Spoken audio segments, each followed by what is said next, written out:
आदरणीय संतोष चौबे जी, आज के कार्यक्रम के वक्ता श्री BS बालाजी, हमारे मित्र हसन जावेद खान साहब, मनीष जी, नोटियाल साहब, भावेश जी और यहाँ उपस्थित सभी मित्रों और युवा साथियों। वैसे चौबे जी के वक्तव्य के बाद बहुत कुछ कहने के लिए रह नहीं किया। बहुत करीब का संबंध मेरा विज्ञानी का और निस्पर के साथ है। मैं आप भी यहाँ गवर्निंग बोर्ड का मेंबर भी हूँ निस्पर का, और लगातार चाहे निस्पर हो या उससे पहले निस्केर था, विज्ञान प्रसार, लगातार विज्ञान को आम आदमी तक पहुँचाने का एक प्रयास करता रहा है, और जिसके तहत ये भव्य उत्सव भी आज आयोजित किया। देखिए, मैंने जहाँ ये आज ये कार्यक्रम का आयोजन हुआ है, ये विज्ञान का प्रतीक, और यहीं से कुछ चंद किलोमीटर दूर हमारा विश्वविद्यालय जो एशिया का पहला और भारत का सबसे बड़ा मीडिया विश्वविद्यालय है, माखनलाल चतुर्वेदी राष्ट्रीय पत्रकारिता एवं संचार विश्वविद्यालय, उसका रिसेंटली परिसर है। ये जो डिस्टेंस है दोनों कैंपसेस के बीच में, इसको मैं लिटरल सेंस में नहीं, लेकिन मैं समझता हूँ कि इस विज्ञान के प्रतीक को और संचार के प्रतीक को, इसको पाटने की जरूरत है, इस खाई को। और कहीं ना कहीं प्रयास बहुत हो रहे हैं, लेकिन मेरे सामने आज भी, कुछ साल पहले भी मैं यही सवाल पूछता था और आज भी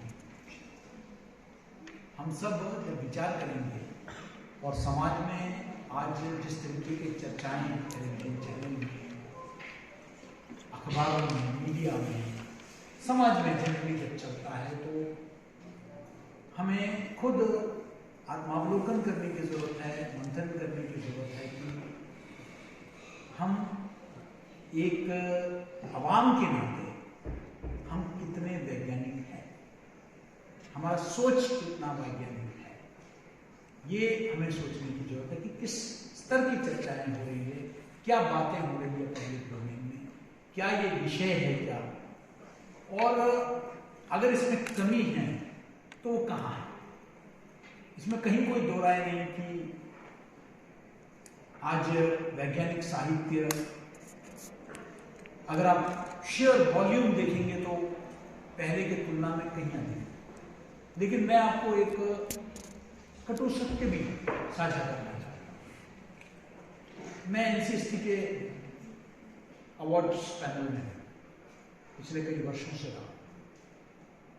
हमें कई बार बहुत दिक्कत होती है पुरस्कार, वो पुरस्कार देने में इसलिए नहीं कि बहुत क्वालिटी की चीजें आ गई है, रेदर हमको कई कैटेगरी में NFS करना। तो वॉल्यूम तो आ रहा है, लेकिन कहीं ना कहीं वो टारगेट ऑडियंस तक पहुंच नहीं पा रहा है। मैं मास कम्युनिकेशन का विद्यार्थी हूं, जनसंचार का, तो हमारे यहाँ जो शब्द का प्रयोग जो आप TRP और बाकी सब मीडिया में सुन रहे हैं, टारगेट ऑडियंस, क्या हमारा टारगेट ऑडियंस तक हमारा संदेश पहुंच रहा है? सवाल ये है। साहित्यिक मंचों पर उसका मंचन हो रहा है, कविता पाठ हो रहा है, अच्छी बात है, नाट्य मंचन हो रहा है, लेकिन ये पूरे साइंस कम्युनिकेशन के पीछे उद्देश्य क्या है? मैं समझता हूं कि सबसे बड़ा उद्देश्य जिसका जिक्र चौबे साहब ने किया, वो है मानसिकता में एटीट्यूडिनल चेंज। समाज के अंदर, समाज के हर विषय को लेकर जो सोच है वो कितना साइंटिफिक है, कितना रैशनल है। इसका ये मतलब नहीं है कि जिसको साइंस ने एस्टैब्लिश नहीं किया वो सब मिथक है या वो सब हम नकार रहे हैं। शायद साइंस अभी वहां तक पहुंचा नहीं, लेकिन जो साइंस जो पहुंच चुका है, जो साइंस ने जिन चीजों को एस्टैब्लिश किया है, वो समाज में कहाँ तक पहुंचा। अभी बहुत कुछ बाकी है पता करने के लिए। मानवता पूरा आज भी जो है कैंसर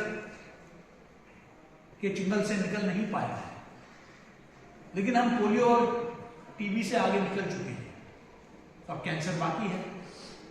इसी तरह की बहुत सारी ऐसी बीमारियां हैं जिसके लिए रोज हजारों लोग दुनिया भर में वैज्ञानिक बड़े बड़े प्रयोगशालाओं में लगे हुए हैं। तो बहुत सारी चीजें हैं जिसको अभी जिसका उपचार हमें ढूंढने की जरूरत है, जिसके लिए उपाय निकालने की आवश्यकता है। लेकिन जो निकल चुका है, मैं इसलिए बता रहा हूं कि मैं खुद पल्स पोलियो कैंपेन के साथ जुड़ा हुआ। आज भी मतलब उस वक्त, अब तो खैर पोलियो फ्री भारत घोषित कर दिया गया है, उस वक्त भी कई प्रकार के नैरेटिव्स, आख्यान उसके साथ जुड़ गए कि ये कोई साजिश के तहत हो रहा है, इससे फर्टिलिटी को इंपैक्ट होगा। और यही चीज कोरोना के बाद कोविड के वैक्सीन को लेकर भी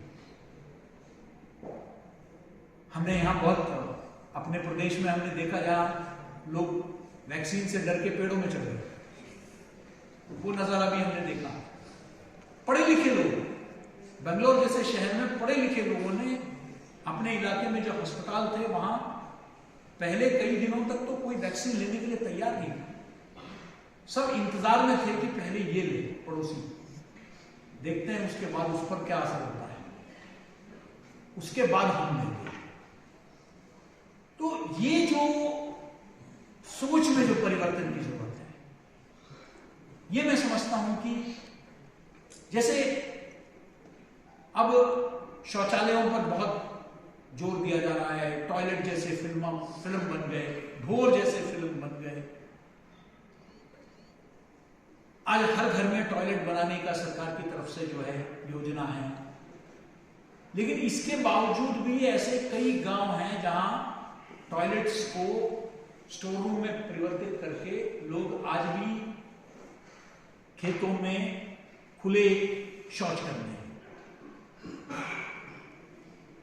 हैं उनके पास टॉयलेट, लेकिन क्योंकि वो वैज्ञानिक सोच अभी तक उन तक पहुंची नहीं है। टॉयलेट पहुंच गई, टेक्नोलॉजी पहुंच गई है, लेकिन माइंडसेट वही है। तो ये जो साहित्य है, ये कविताएं हैं, क्योंकि ये लोग शायद साइंटिफिक लिटरेचर आम आदमी पढ़ने में उतना समर्थ नहीं है। साहित्य एक माध्यम है जिससे वो बहुत एक सरलीकृत रूप में उस तक पहुंच सकता है, सरल भाषा में बहुत आसानी से समझ पाए आम आदमी भी उस तक पहुंच सकता है। तो हमारा कहीं ना कहीं मैं समझता हूं कि बहुत ही आवश्यक है कि हम किन माध्यमों के द्वारा वो लोगों तक पहुंचाने का प्रयास करें। साहित्य जरूरी नहीं है कि वो सिर्फ पुस्तक का ही। मैं आपको उदाहरण देता हूं, अभी अपने मध्य प्रदेश की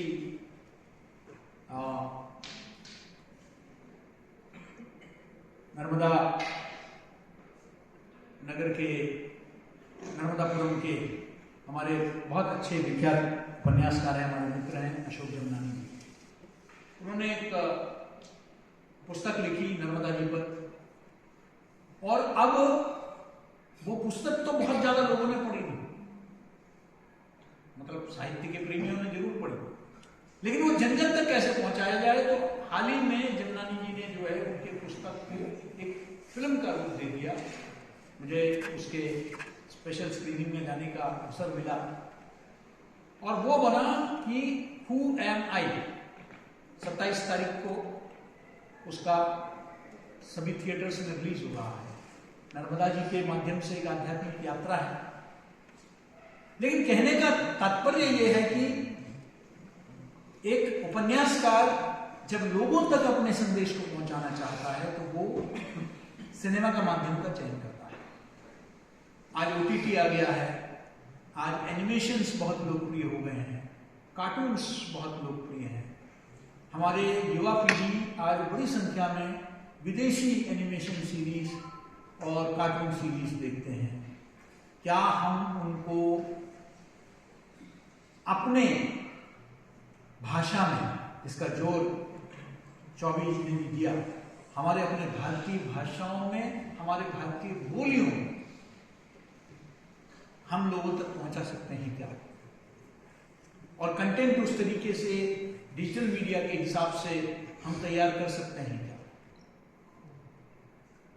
ये उस साहित्य से, जिसे मोतियों को चुनकर हम जन जन तक कैसे पहुंचाएं, इस पर हमको, मैंने जैसे कहा कि वॉल्यूम्स शायद बढ़ गए हैं, लेकिन क्या टारगेट ऑडियंस तक वो पहुंच पा रहा है या नहीं, इस पर भी हमको ऐसे मंचों पर हमें एक अवसर मिलता है आत्मावलोकन करने का कि साहित्य, विज्ञान साहित्य, वो कितना लोकप्रिय हो रहा है।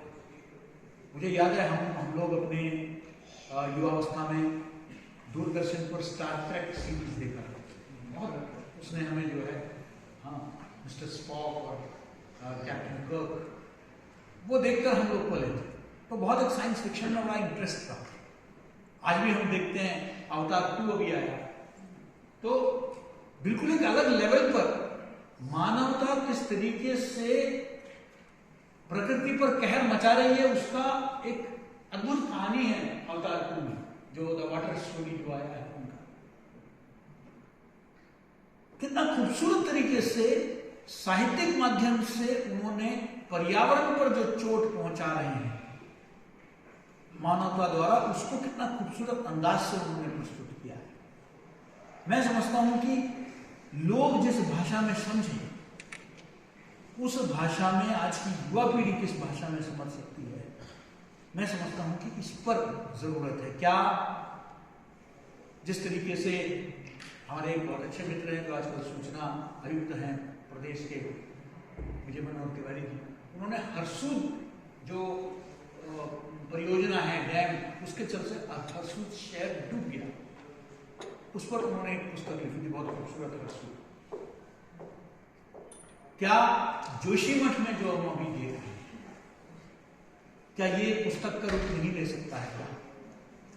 इस पर हमें विचार करने की जरूरत है। ये क्या कारण है? अभी भी वहां माइनिंग चल रहा है, बहुत कुछ हो रहा है, और ये धीरे धीरे कई जगह और इसका असर दिखाई देगा। जो शोषण दोहन हम प्रकृति का कर रहे हैं, उसका कहीं ना कहीं हमें दिखाई देगा उसका असर।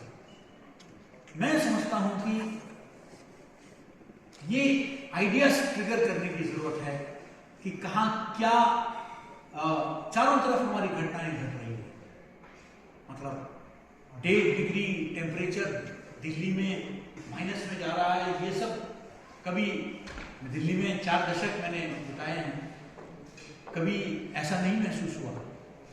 भोपाल में इस बार तो सर्दियों में भी, मतलब हम लोग शाम को पंखा चला के बैठते थे अपने, ये कभी सोचा नहीं था, ऐसा भी कभी हुआ। ये जो परिवर्तन आ रहा है क्लाइमेट चेंज को लेकर, ये मैं समझता हूं कि इन सब विषयों को लेकर हमें बहुत बहुत साहित्य, साइंस फिक्शन, साइंस लिटरेचर हम लोग तैयार कर सकते हैं, क्योंकि आम जन इसमें रुचि रख रहा है। जिस तरह हमने लोकप्रियता देखी, मिशन मंगल को लेकर हमने देखी, या जो हमारे केरल के वैज्ञानिक थे उनके जीवनी को लेकर हमने जो आम जनता में जो हमने एक रुचि देखी, इस तरह की फिल्म्स जो में लोगों की रुचि बढ़ रही है, तो विज्ञान में लोगों की रुचि बढ़ रही है। अब ये हमारे और आप पर है कि हम किस तरह अपने सृजनात्मकता से, अपने रचनात्मक तरीके से हम लोगों तक पहुंचाएं और उनके सोच में परिवर्तन, ये सोच में परिवर्तन लाना बहुत जरूरी है। और मैं समझता हूं कि साहित्य का, वैज्ञानिक विज्ञान साहित्य का भी धर्म वही है कि हम सोच में ये परिवर्तन लाएं। मैं निष्कर को मैं सिर्फ एक आश्वासन इतना ही दे सकता हूं कि इस तरह के आयोजनों में जो भी यथासंभव सहयोग की जरूरत है, हम अब अपना विश्वविद्यालय का परिसर, अब हम MP नगर से हम एक भव्य परिसर मिशन खेड़ी में हस्तांतरित हो चुके हैं। मैं उम्मीद करता हूँ कि वहाँ जो सहूलियत है, जो सुविधाएं हैं, उसको भी हम विज्ञान के प्रचार प्रसार के लिए समर्पित करने के लिए तैयार हैं। हम पूरी तरह से सहयोग का आश्वासन देते हैं और आने वाले दिनों में इस तरह के कार्यक्रम हमारे परिसर में भी आयोजित करने में हमें खुशी होगी। बहुत बहुत धन्यवाद। जय हिंद, जय भारत।